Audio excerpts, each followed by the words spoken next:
आपण पाहत आहात सत्याची बाजू मांडणारं हक्काचं न्यूज चॅनल M24 तास। स्थानिक गुन्हे अन्वेषण शाखेचा दणका 1,75,00,000च्या मुद्देमालासह 300 किलो गांजा जप्त। ओडिशा ते पुणे तस्करीचा पर्दाफाश। अंमली पदार्थ तस्करांविरुद्ध स्थानिक गुन्हे अन्वेषण शाखेने सांगलीत आतापर्यंतची सर्वात मोठी आणि धडक कारवाई केली आहे। मिरज पंढरपूर महामार्गावर सापळा रचून पोलिसांनी तब्बल 300 किलो गांजा, एक 6-चाकी कंटेनर आणि मोबाईल असा 1,75,10,000 रुपयांचा मुद्देमाल जप्त केला आहे।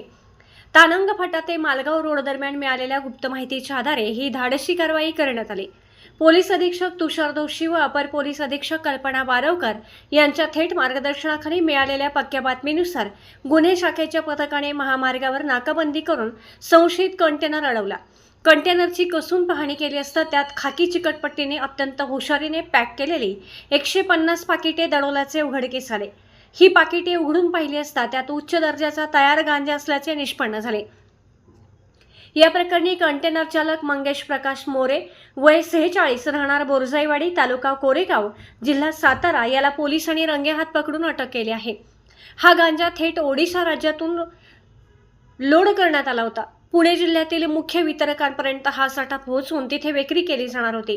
पोलीस निरीक्षक संजीव झाडे आणि सहाय्यक पोलीस निरीक्षक प्रशांत निशांदार यांच्या नेतृत्वाखालील LCBच्या विशेष पथकाने ही कारवाई फत्ते केली। एवढ्या मोठ्या प्रमाणावर चालणाऱ्या या रॅकेटचे धागेदोरे कुठपर्यंत पसरले आहेत? ओडिशामधील मुख्य सप्लायर कोण आहे आणि पुण्यात हा माल कोणाला डिलिव्हरी केला जाणार होता? या रॅकेटमध्ये अजून कोणत्या आंतरराज्य टोळ्यांचा सहभाग आहे याचा कसून तपास सध्या सांगली पोलीस करत आहेत। पोलिसांच्या या धडक कारवाईमुळे अंमली पदार्थ तस्करांचे धाबे दणाणले आहेत।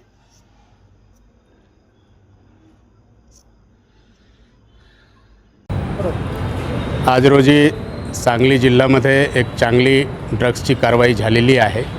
यांच्यामध्ये LCB तर्फे एक गांजाचे कन्साइनमेंट ज्यांच्यामध्ये 300 kg गांजा आहे हे जप्त करण्यात आलेलं आहे। यांच्यामध्ये मिरज ग्रामीण पोलीस स्टेशनमध्ये गुन्हा दाखल करण्यात आलेला आहे आणि या प्रकरणामध्ये एक आरोपी ताब्यात घेण्यात आलेला आहे। बाकी इतर जे आरोपी यांच्यामध्ये आहे त्यांच्याबद्दलचे विचारपूस आणि शोध चालू आहे। हे माल उडीसावरून आलेला आहे आणि हे पुण्याकडे चालला होता अशी प्रारंभिक जे आहे चौकसीमध्ये माहिती मिळालेली आहे। अजून यांचे तपास चालू आहे।